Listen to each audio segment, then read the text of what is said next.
Hey everybody, welcome to this week's Q&As. It's Wednesday afternoon. I had to record these a day earlier than usual just because family stuff and people are coming to visit, but it seems to be enough questions, so let's jump in and see what we got. Starting us out for the first question of the new year, Dustin Mattison wants to plan for their eventual trip to New York City and wants to know if I have any good spots for ethnic restaurants. And the interesting thing about that is, I lived in Manhattan, and while there was amazing food there, it wasn't exactly known for its ethnic restaurants. Queens was. Mr. Morrow actually jumped in to remind everybody of that as well.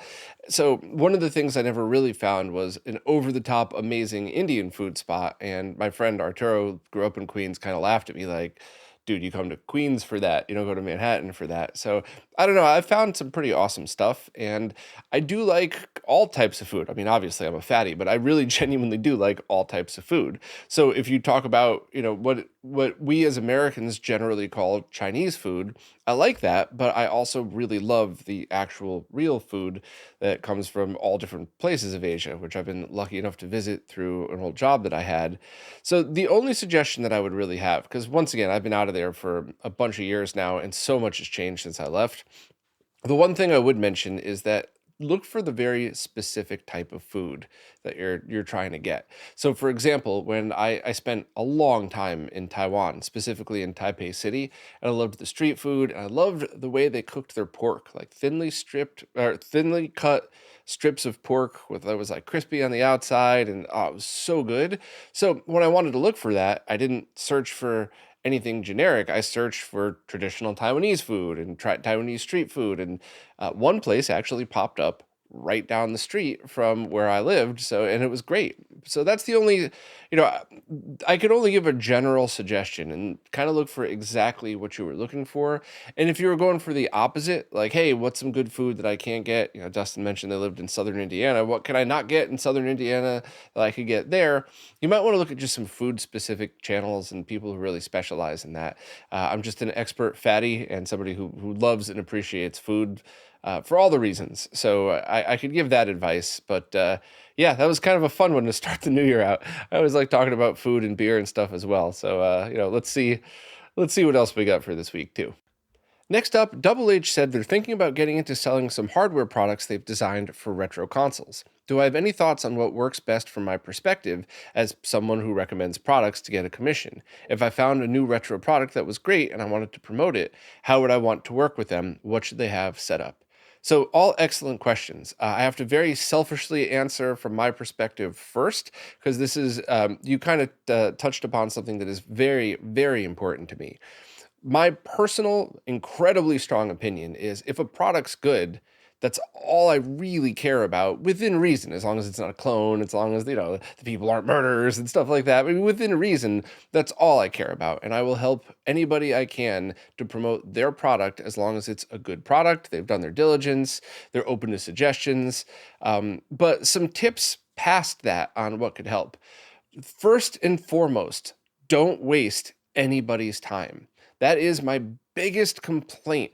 And in fact, the only times I've ever gotten mean or snippy with people is when they've wasted hours of my time. There's actually a few people in particular that I'm really thinking about right now, and I'm never going to say any names. That's pointless in this. But there have been people that have sent me stuff and sent it under the guise of let's collaborate. I'm going to send you it. You take your 10 years of running RetroRGB or your 20 years of product development, and let's do this together. So I did. I dug in the same way that I did for Mike Chi and for Voltar and for all my friends. And, they became friends because of those collaborations and stuff like that. And I dug in really deep, and I had a long list of suggestions for them. And I was met with, it's fine. Wait a minute. What do you mean it's fine? I mean, I said I like blue better than red. That's cool. That's your decision. But what about this technical stat that is absolutely a fact and not an opinion? What about this measurable, verifiable thing that you got wrong? Meh, it's fine. That stuff absolutely drives me crazy. And what's worse is people like that generally are the type that can't accept that they're doing anything wrong. So I've learned to write them off immediately because I know this is really rude, but if I spend 20 hours researching a product, for free for you. And with the only thing I ask in return, like, hey, let me give some feedback. I'll do a launch video. Affiliate codes would be nice. I'll get back to that in a second, by the way, but affiliate codes would be nice, but just, help me promote me while I'm promoting you, and maybe we could do this together. That's all I ask, and you just waste all of my time. And they always respond the same way, as if, I'm not going to just drop everything because it's your opinion. No, no, no. There are opinions and there are facts, and you need to listen to the facts. And the people that I get along with the most, maybe some of these people, I get the impression that they actually don't like me. I probably get on their nerves, but we work really well together because they'll accept opinions as opinions and they accept fact as fact. And I'm only human, right? So there's been a couple of times where I was like, hey, I think you messed this up. And they're like, I don't think I did. How did you test? And it turns out I had my scope set wrong. I used the wrong thing, whatever else. They didn't come at me like, no, I am the master of all designers. You are the one who is wrong. Like, they were just like, well, wait a minute. Maybe I did make a mistake. Let's do this together. And I always obviously apologize and go from there. But we also do this privately. It's not like I jump on Twitter and I'm like, I found this prototype that will explode your consoles. So that's, as much as I'm ranting about this, it's the best possible advice I could give anybody who wants to work with anyone who's in my position. Do not waste their time. And one of the people that just drove me the craziest, I finally cut off after years of them wasting my time over and over and over. And I just said, I can't do this anymore. You've wasted so much of my time that I would have made thousands of dollars if I just took that same hours of time and went and swept floors. And you never even offered an affiliate code. So you've literally done nothing but steal my time and money. And their response was, so you're mad that I never had an affiliate code? So that's the type of people that that I have to deal with sometimes. No, it is not about that at all. The fact that you think it might be about that is another reflection of how hard it is to work with you. So that was a 4-minute rant about that, but that is the strongest advice I could possibly give you, is do not waste anybody's time and accept the feedback that you've asked for with respect. And they might be wrong. They might be dead wrong. And maybe they're having a bad day and they're being a dick about it. I was having a bad day once and was sent a pretty mean email to somebody, but my technical thing was right. I was like, hey, this thing is absolutely horrible. I told you that this wasn't going to work, but you made me look at it anyway. And you never told me that a cloner was working with you on it. It was the rudest I'd ever been in any professional email, but if I wasn't having a bad day, I wouldn't have done that. But I also don't really feel bad because it was absolutely deserved. So, I'm trying to tell you all this, not so much to vent, although it does feel good to kind of get some of this stuff out, but I want to prevent that from happening to you. So find some people who you think, actually, here's the last piece of advice. Find the most relevant person. So here's a good example. I have the utmost respect for the entire Commodore 64 community, all of the amazing stuff they do with the demo scene, the homebrews, all of the crazy hardware stuff. I've never owned one. I don't remember ever even using one for real, except maybe at a expo or something where I saw it for a moment. So I am not the person to come to. Not that I wouldn't love it or respect it, but I don't have the expertise. You would want to go to Brendan. You would want to go, there's a bunch of people, to Reese, a lot of people you could go to for a C64 product. Miss Mad Lemon, of course. Sorry, Maddie, totally forgot. But I mean, you have to pick and choose who you go to. And even if somebody is very enthusiastic about a product, maybe they're not the best person to go to. So some of that is your diligence as well. I'm not going to say names, but we all know that one person who makes very good opinion-based videos on YouTube about their thoughts on games, but then they also try to do hardware reviews, and they still, to this day, know nothing about hardware. So send them a game to review. Don't send them a piece of hardware to review. So yeah, I mean, that's probably way more of something of the details than you'd wanted, but it is the honest truth that's going to make anybody who has a new product work well. Also, just the last piece of advice, anybody who's a public-facing creator of any kind, I don't care if you're an Instagram person with 500 subs or a YouTuber with 1 million subs, you're going to get spam emails and scam emails all day long. So if you happen to know anyone who knows the person that you want to get a hold of, or I mean, if I don't, this is going to sound really bad. Please don't take this the wrong way, but generally speaking, if you have a ton of subscribers and you're getting tons of messages throughout all platforms, but somebody messages you on Patreon, you're going to take that more seriously because whoever's taken the time to subscribe to you is most likely somebody who you want to talk to. I have had a few cases where people signed up just to try to get me to some kind of pyramid scheme scam thing. It wasn't even retro related, but it was so very obvious that it was a scam that I just kind of laughed it off. So that's another way to get through to somebody like that. But if you know anybody who knows them, maybe you're in a live stream and you just want to try to start up a chat when it's relevant, of course. If I'm doing a live stream about a wireless Mr. keyboard and you want to talk about SNES mods, wrong time, wrong place. But that's basically it. And that's really it. I mean, don't waste anybody's time. Have a good, solid product worked out. Take your feedback. And I mean, unfortunately, the truth is not as many people would be as willing to promote products with nothing for them in it as a result. I do it all the time. I love it. It's why I started RetroRGB, was to promote, well, why I started the podcast was to promote all of the creators and the products in the scene. And I never have taken money for a review ever. Most of the time when people send me stuff to review, I send it back to them when I'm done. So, try to think of some incentives. And the typical affiliate setup on your web stores, almost every store will have a plugin for that as well. That certainly is something that's going to incentivize a creator to do that. Because it's going to, everybody's going to get to a point where they're like, hey, there's a bunch of products, games, things I want to talk about. I only have time to do one. If they're all about equal, almost everybody's going to choose the one with the affiliate link because you get the most time on your investment. So people get really pissed when I say stuff like that, even though I have a over 10-year history of not taking affiliate links for most of the things I promote. But I'm just going to be honest. If you're going to go to a larger creator, they're probably going to be a little more enthusiastic about dumping 20, 50, 100 hours, depending on how complicated the product is, of their time for free, with something other than the hopes of a couple more YouTube subs and, some very low revenue on a video. So hopefully I pointed you in the right direction. I really hope everybody doesn't interpret this as me complaining, because really 99% of the people that I have worked with have been amazing. I really appreciate everybody. I love helping. I love helping for absolutely free. Even if it's a video that gets 2 views and I lose a bunch of time on it, that's fine. I love doing it. But the bad experiences really stand out because there's so few of them, but also because they were really shitty. So please let me know if you want me to elaborate anymore. I promise I won't ramble for another 10 minutes next time, but it's a great couple of questions, and I really wanted to get all of this out there for people to hear.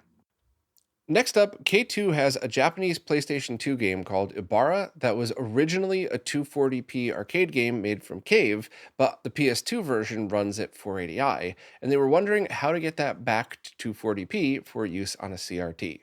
It has been 4 years since I've actually tried messing with this stuff, but going off of memory alone. So if I make a mistake, please let me know in the comments. I will read every comment and I'll come back and follow up if I need to. But I'm pretty sure the GBS control and RetroTink 5X could both do this. And I'm also pretty sure that because it was a game that was originally 240p that was then converted to 480i, it's even easier than a general 480i game. So for each of them, you could just put it in downscaling mode. And then for the GBS control, that should just output RGB HV from the VGA port. So you would just need something like the HD15 to SCART to get it back to SCART. And of course, with the RetroTink 5X, you would have to take the HDMI out and make it whatever you wanted. Component video, VGA, then use the HD15 to SCART to get it to SCART. But that should work. Now, I'm going to oversimplify this because, once again, it's been years since I've dug into the details.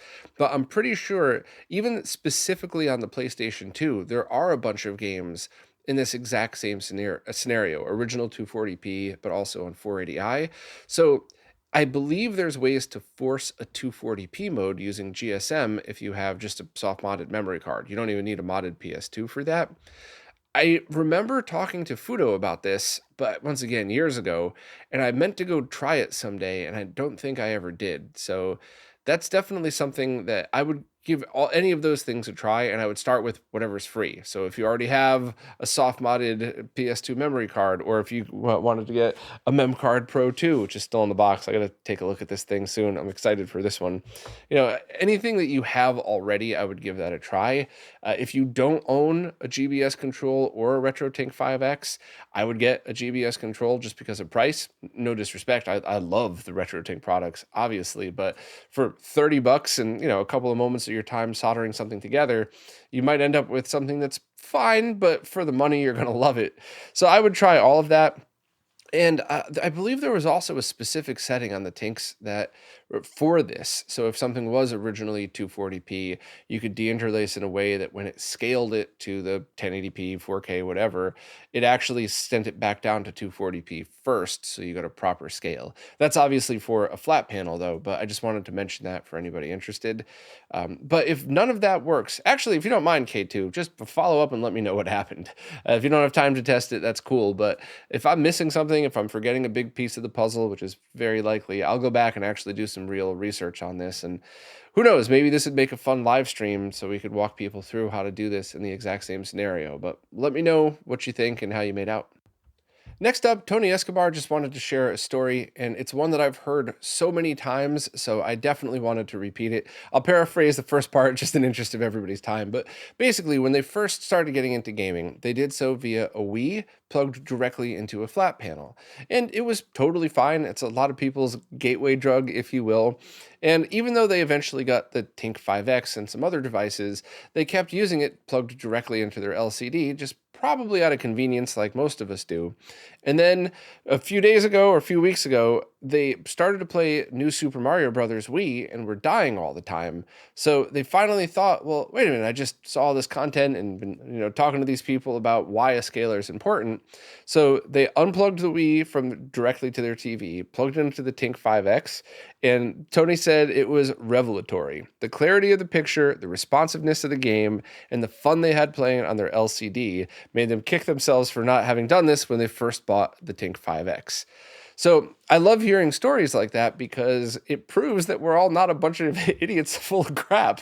I mean, when I made that Get a Scaler video, that was basically me taking everything that I've learned in 12 years or whatever I've been doing this, and to trying to put it into a way that most people would understand exactly what Tony just very well articulated in this, because it's so easy to not, and it's so easy to say it looks fine, I don't feel any lag, until you really sink into the game.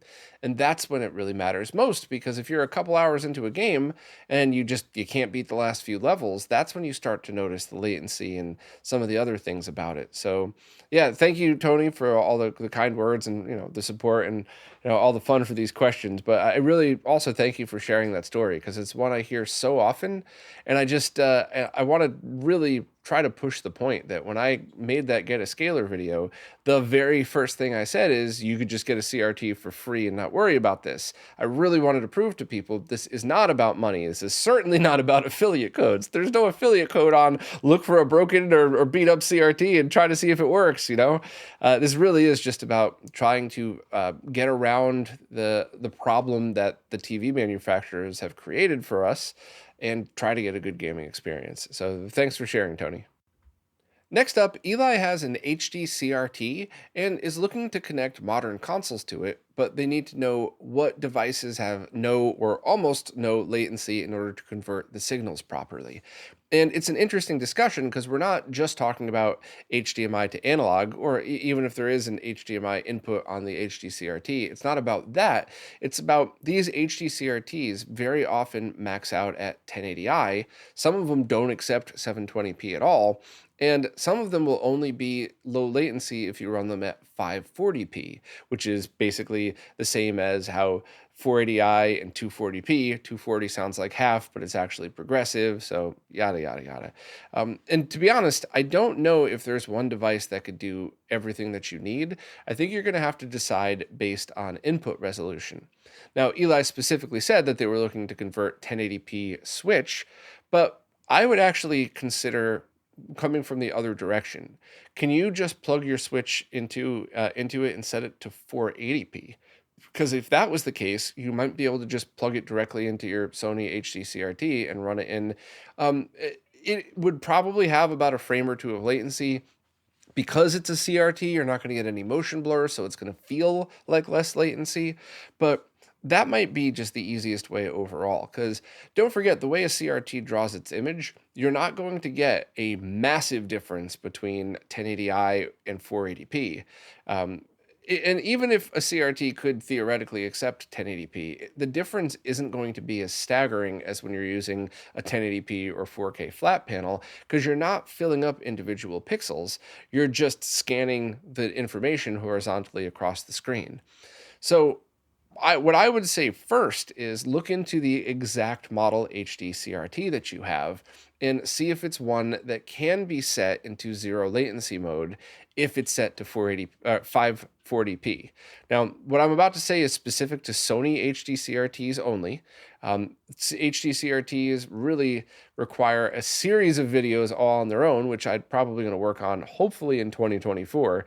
So this is some general advice specifically for Eli or anybody with Sony HD CRTs. But research the model. Check out the service manual. It's boring as shit. I'm just going to be blunt. You have to sit there and just scroll for like 5 whole minutes until you get to a setting, and all the settings look alike, so you have to be very careful. And then you change the setting, and then you could use a time sleuth to measure to see if the latency drops in 540p mode. And if it does, that's a lot of ifs right there. But essentially, if you have an HD CRT from Sony that can run in zero latency mode in 540p, what I would actually do is run it through a Tink 5X using the version 1 firmware that has 540p output and convert 480p, or I guess maybe 720p would work, but definitely 480p to 540p. And there you go. You basically have a windowed 480p mode. You're going to have very little latency, if not, whatever the Tink has. So it's basically no latency there. And that would be the best overall way to do it. Now, if you're specifically talking about converting 1080p to 1080i, what if you have a Sony HD CRT that doesn't have a zero latency mode? You're then going to be adding some scalar latency on top of the latency that's already built into the HD CRT.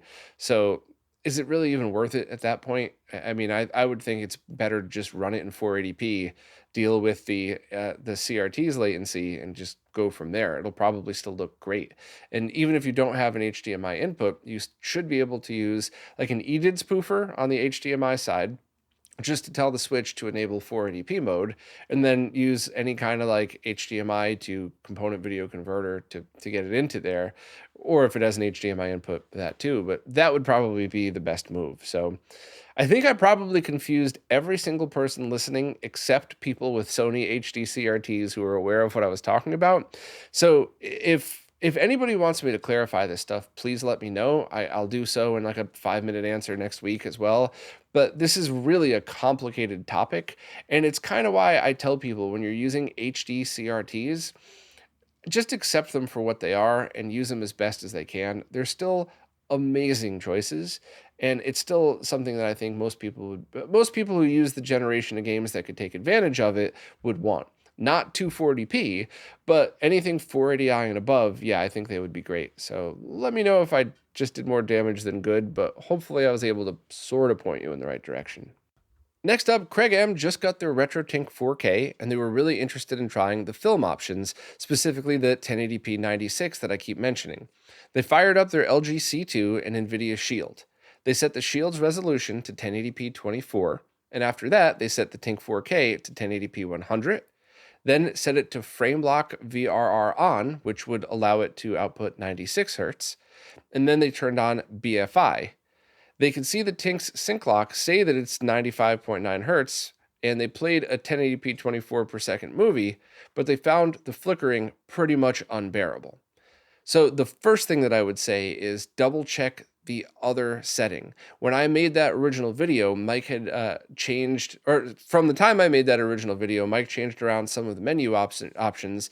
So it might have actually been the opposite than the original was. So change the blur and strobe settings, because what you're really looking for is 1, 2, 3 off, 1, 2, 3 off. So if a 24 frame per second video, frame 1 would play 3 times, then there would be no frame. Then frame 2 would play 3 times, 2, 2, 2, then 0, then 3, 3, 3, then 0, nothing.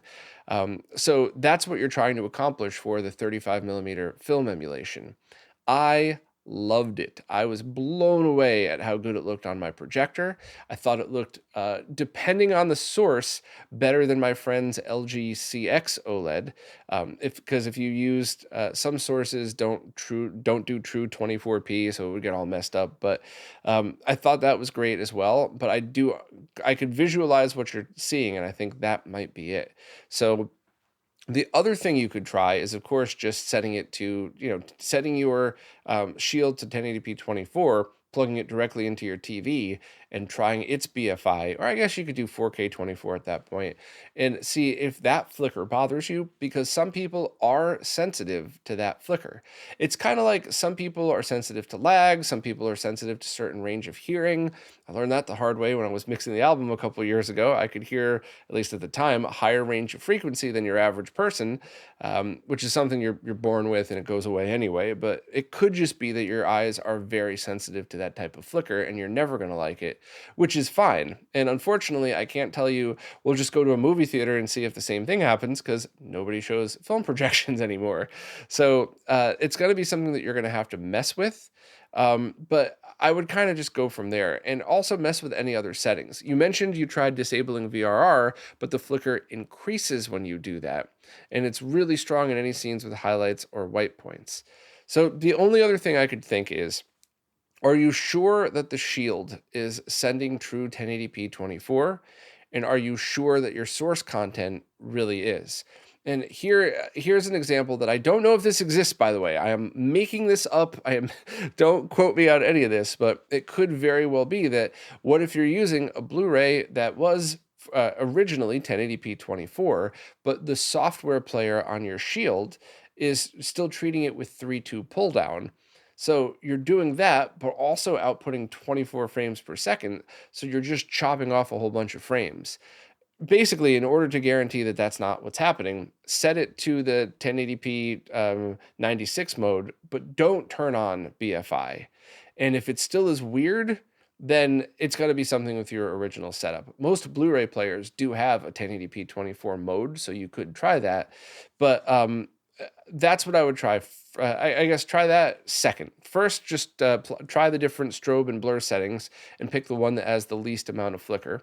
And if that doesn't work, just turn the strobe off altogether, no BFI, and see how that looks. And if it still looks weird, toggle VRR again. And if it still looks weird, it might just be the Shield and the software that it's using. So, but please, if you don't mind, follow up, because this was one of the most impressive features of the Tank 4K to me. Your own true control over BFI. This is just a ridiculous game changer for all video content. So if you don't mind, please let me know how you make out with this. I really hope it's just something as easy as the menu that I showed in the original video isn't the exact same as the menu that's currently on the Tink 4K now that it's in production. But I'd like to get to the bottom of this, because I think this is a feature that anybody who watches old content with film grain on it is going to really, really benefit from, because I think it'll really smooth it out and make it look better. Next up, Adam Lee just got a RetroTink 4K, and they're wondering what modes to put their HDMI modded consoles in, such as PS1, N64, Dreamcast. They've heard pass-through mode, but they're not sure if all mods have that option. So for Dreamcast, I would set it to 640 by 480 to output its original resolution. Not 480p, because you're going to probably get some black bars. I would try the 640 by 480 resolution, which for any 480p game is technically pass-through mode. And I don't remember if any of the DC Digitals have a 480i outputting mode, but if you're playing games that absolutely do not have a patch, there's no trick to force it to 480p, it's 480i only, I would try for pass-through there, so you could let the Tink 4K do the deinterlacing. But almost every game on the Dreamcast can be forced to 480p in some way, so I think that's probably the best bet, 640 by 480.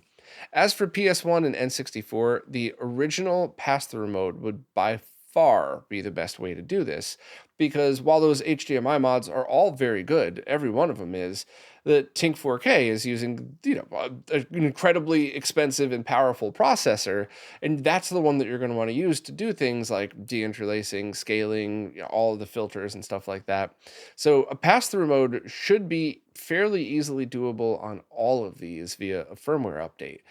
It shouldn't be anything that's super complicated, and developers that haven't done that before should be able to reach out and have other people help out with that. You might need to use something like a super resolution.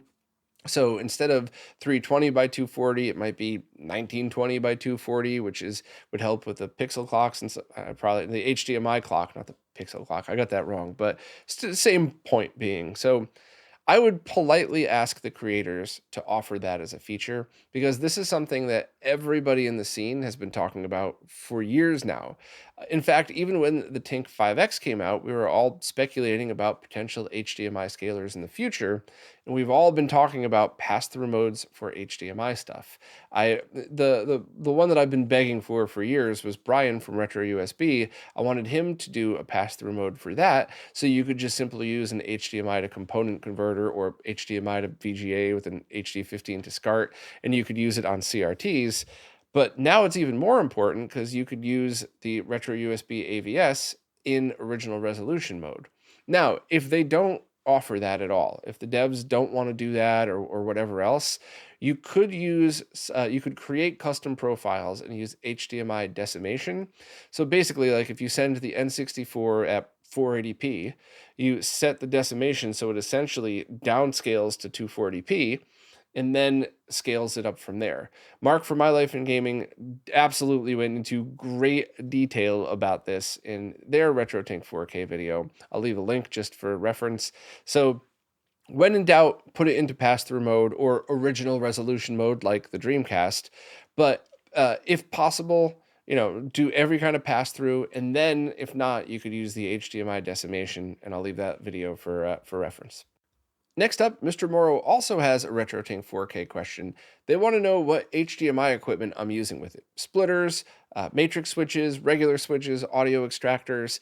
And to be honest, everything's changed in the past couple of months. When I did that HDMI shootout video, I assumed those were products that would be in stock for a little while, and some of them sold out within a month of that video going up and are not available anymore.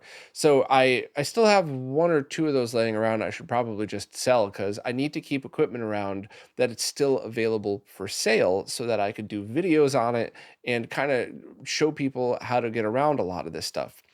Unfortunately, though, I've had a hard time finding reliable devices that could work on either end of the Tink 4K, and I'm pretty sure the reason is because most of these equipment are transitioning over to HDMI 2.1 devices, so 4K 120, etc., whereas the generation that I originally tested capped out at 4K 60. And while, of course, the Tink 4K can only input 1080p 60 and can only output either 1080p 120 or 4K 60, part of the reason you would want to use this equipment is to route everything through it or it through all of this other equipment. And that's something I still need to dig into. I'm still looking for compatible devices. I'm still looking for affordable devices because the stuff that I tested last year was for the matrix switches, between 50 and $100, which is reasonable for what you get. But the ones I'm looking at now are like 200, 400. And I do realize inflation is driving a lot of this up, but I think there needs to be more choices out there.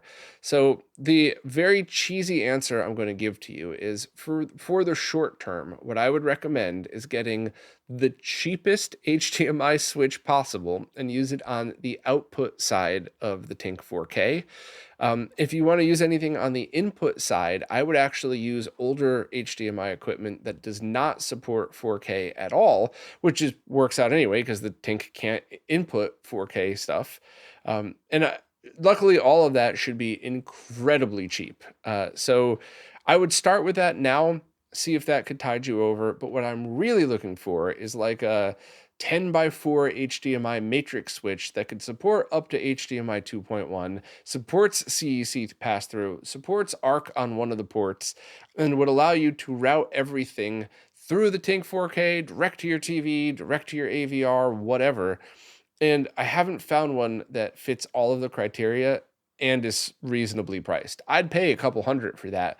Um, Obviously, it would be cheaper if it was like a 4 by 2, but I think a lot of people are going to want more than two outputs. So that's what I'm really looking for. But I promise you that this is something I think about an unhealthy amount, to be honest with you, because this should be something that's easily fixable. But the equipment that's available today, other than leftover 1080p stuff, might not be able to do it right. The good news is, if you have a lot of stuff that's up to 1080p 60, you could get older matrix switches super cheap. You can get just older basic splitters very cheap, and then just keep all of your 1080p 60 stuff in that box, if you will, metaphorically speaking, and then route everything that's over that through a different pathway altogether. So I know you and everybody else who's been asking really wanted a much easier answer to that. Buy this switch, buy this splitter, et cetera. But we're kind of at that transitional period between HDMI generations where it's probably going to be springtime before I'm able to make another video that says, here's the devices that you should use. I really hope I'm wrong. I really, really hope next week I stumble upon, the holy grail of HDMI things, but I just wanted to be clear about my answer because I didn't want you to think that I was failing you all with my HDMI knowledge. I really am trying, but I want to get the best equipment out. So start right now with the cheapest stuff possible. You could use basically anything on the output side, and on the input side, stick to 1080p 60 or lower for the HDMI specs, and you should be fine there. And I promise you, I will follow up as soon as there's more info on it. Next up, Oliver Clare completely rebuilt their original Xbox. Everything from a 60mm Noctua fan, a 2TB SSD with a RetroFrog tray and a SATA adapter, a stellar HD Plus kit with a 128 meg memory enhancement, and a custom case with an LCD kit. And they're wondering about a few things, and the number one is temperature. So Oliver said that it now operates at a minimum of 45°C and could reach the high 60s after about 20 minutes. So there's a few questions I have. First and foremost, are you talking about at idle, or are you talking about after a game has loaded? I'm pretty sure that a bunch of different Xbox motherboard revisions regularly run at about 60, 65°C while games are being played, but I'm pretty sure that none of them idle that hot just sitting at a dashboard. Now, this is going off of memory, and while I did own an Xbox when it was new and modded it and have been working on them since, I'm by no means an expert in the Xbox hardware modding community. So these are guesses, but these are educated guesses. So I would say if it's idling at 60°C, you have a problem. And if it's in game, you don't. But you're going to want to double check all of that. And also, how are you getting the temperature readings? Is that something that's built into the LED kit? How is the LED kit getting the temperature? Is it software telling it, or is it, did you install a thermal probe? Or, because if I'm remembering correctly, some of those like in dashboard the thermal sensors can be off on the original Xbox. Now, maybe I'm just remembering one revision of one dashboard from 15 years ago, or maybe they're all like that, but it wouldn't surprise me if that was the case, but you definitely want to double check that as well. So I just would confirm those things. Are you talking 60°C in game or 60°C at idle? And how are you getting the temperature? And is there any other way you could test? Also, if it could removing the LED kit substantially impact the temperature, and what about replacing the new custom case? So I would have to run tests myself, but what I can tell you is airflow, and especially how a case is made to direct that air, is a major factor. Now, I took a look at the case that you had sent a link to, and it seemed totally fine, but there are definitely specific ways that air is supposed to flow in something like that. And in fact, Intel, before they figured out how to lower the temperature on their processors, tried coming out with a completely different PC case style. I want to BGA? No, that was the ball grid away. I forgot. BTX, maybe that was it. I don't know. We're talking 20 years ago now. But the specific reason was because they wanted to have a clear path of airflow from the front to back and position all of the hottest components in front of it. And if you had modified some of those cases, the temperatures would be all over the place. And consoles are the same way because you don't have to worry about people mixing and matching their components like a general PC build. They're meant to direct the airflow in one direction. So there could be issues with that case, but it doesn't look like it just glancing at the pictures, but it's certainly plausible. Yeah, if that's the case, I mean, you could certainly replace it with the new Retro Gamer Store cases that are coming out because those are just meant to emulate the originals. But I would still check on everything else just in case because I also know a ton of people that have LCD kits for it, and none of them have complained to me that that was what caused any temperature issues. So yeah, I just confirm if it's an idle or running, and maybe just do some more checks. And I'll also reach out to some people in the Xbox scene and see if they could have anything else to add. But let's follow up on this because I want to make sure you don't burn out that nicely pimped out Xbox. Well, that's it for this week. Hopefully, I didn't record these too early. And if I did miss a question, it's almost certainly because the question came in after I was done recording, but before I had time to upload these to all the services. I really tried to never miss a question, but if I do, please either just re ask it next week or DM me if it's something that's important and time sensitive. And also, as always, anybody who supports on any platform is welcome to participate in these. This is a thank you to everybody who supports. I just ask that you ask your question in the latest Q&A post because the way the services work, I can't really figure out what's a newer question on an older post. Plus, I really like just scrolling through in real time like you always see me do because it kind of feels more like we're hanging out together somewhere rather than a formal question and answer process or some crap like that. So, and once again, most people support on Patreon. I have no preference, but that's why you very often only see questions on Patreon. It's not that I ignore the other services, it's just that it's where most of the people usually are. So, any service at all, thank you so much. And you're all welcome to participate in these. And even just thanks to everybody who listens to them and supports in any way, even just spreading the word. You're all awesome. I really appreciate you. And I will see you all next week.